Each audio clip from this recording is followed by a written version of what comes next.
Bugünkü əməliyyatımız sağ tərəfli düz qasıq yırtığıdır. Biz indi əməliyyatı icra edirik. Xəstəmiz neçə yaşın var?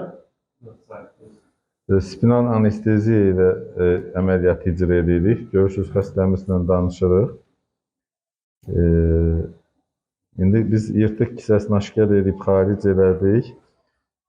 Sonra inline üsulu ilə auto alloplastik əməliyyatı icra edirik, yekunlaşdırmaq üzrəyik.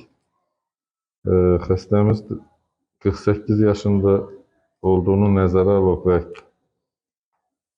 tüklü xəstə olduğuna görə alloplastikanı Lichtenstein üsulu ilə seçdik ki, gələcəkdə bir daha problemi olmasın.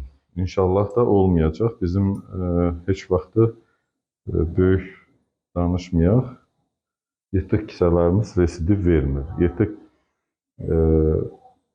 əməliyyatından sonra ən çox rastlaşdığımız şey əməliyyatın residiv, yəni təkrar yırtıq qapısının açılması və yaxud da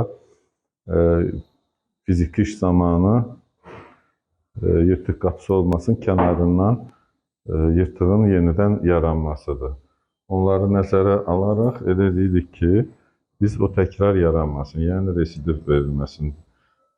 Tibbdə də belə bir şeylər ancaq statistika ilə əlaqədardır. Bizim də statistik göstəricilərimizdə şükür Allaha residivimiz olmur qasıq yırtıqlarında.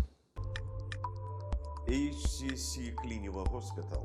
Sağlamlığınızı bizə etibar edin.